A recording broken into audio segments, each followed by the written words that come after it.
On Monday, Kimberly Guilfoyle met with the House Select Committee investigating the January 6th insurrection. The former Trump advisor appeared after abruptly ending a meeting with the committee back in February. Guilfoyle, who is engaged to Donald Trump Jr., spoke at the January 6th rally right before the mob stormed the Capitol. CBS News chief election and campaign correspondent Robert Costa joins us now for more on this. Robert, welcome. Thank you for being with us. So what do we know about Guilfoyle's meeting, this closed-door meeting with the House Select Committee yesterday, and what exactly do they want to know from her, do you think? Caitlin, it's a step forward for the committee in terms of the meeting and this interview even happening. It was just a few weeks ago that CBS News first reported that Kimberly Guilfoyle's Zoom session, an online session with the January 6th committee, went into disarray, fell into kind of a chaotic moment after they disagreed about ground rules. She was on a video conference with them, and then it just kind of ended. Her lawyers and the committee have been negotiating since.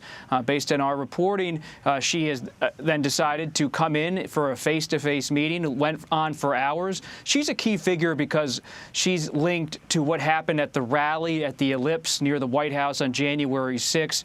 Has knowledge of the organization of that rally, of fundraising related to that rally, and that event has become part of the investigation, a central point, a target for investigators on the House side.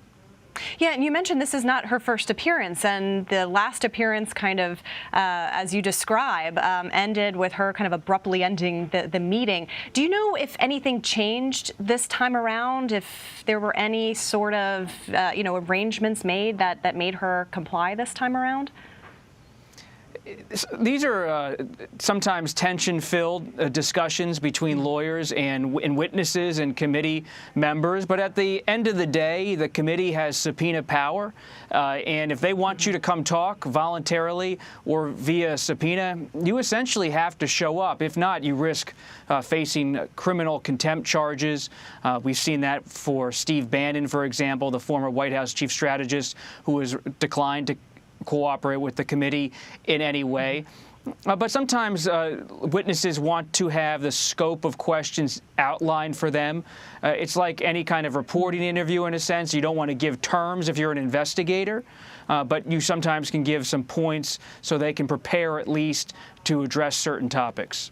And Bob, I want to ask you about someone you've reported a lot on. That's attorney John Eastman. He wanted to block the certification of the 2020 election, and he's trying to keep a trove of documents from the committee.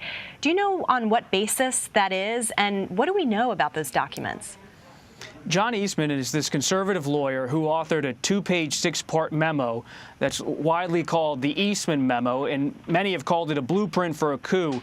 And it was about trying to push the certification out of congressional hands and into the hands of states where they could then send alternate electors back to Congress and elect Donald Trump to a second term. Eastman was an outside lawyer at the time, not on the White House staff, but he was working closely with then-President Trump. As we've reported, he was in the Oval Office on January 4th, 2021, telling Vice President Pence, you can do this. You have the power to do this. Pence was resistant. So were Pence's lawyers and aides like Mark Short and Chief Counsel Greg Jacob.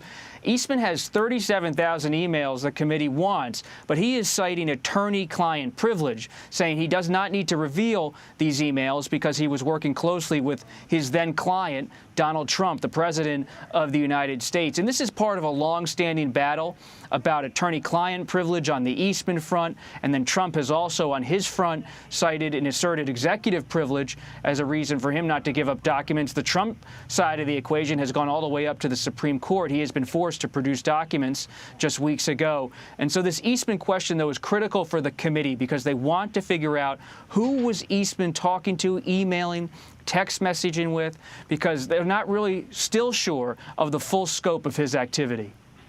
Yeah, a lot of really critical figures here. I mean, is there anybody else that the committee is hoping to talk to in the next days and weeks? And can you kind of give us a timeline for when the committee is hoping to wrap up its work, when they hope to wrap up witnesses, and when we might even see public hearings? What's interesting is that this committee was supposed to have public hearings essentially right now. In April, starting in May, perhaps at the latest. Now, the timeline is a bit TBD, to be determined. What I'm watching as a reporter is who do they call as public witnesses? They've done all of these depositions behind closed doors. They're trying to piece together what happened. They need to tell a story to the American people at the end of the day that's coherent, that's understandable. In the Watergate hearings 50 years ago, you had John Dean, the White House counsel, put his hand in the air and say, I'm going to tell the truth about what happened inside the Nixon White House. Who could tell the truth publicly on camera this time around? Maybe it's Judge Ludig, the retired conservative judge. He told CBS News today that he's willing to publicly testify. And that could be something the committee pays attention to, because Judge Ludig, as you might recall, was involved with helping then Vice President Pence draft his letter on January 5th and 6th to try to say to the then president, no thanks, can't do what you want me to do in terms of blocking or delaying the certification. Yeah, there have been so many moving parts that I think public hearings would give the audience and Americans a good chance to kind of see all of the characters involved here. As always, Bob Costa, thank you for your reporting and for joining us and making this all a little bit easier to understand. We appreciate your time. Thank you, Caitlin.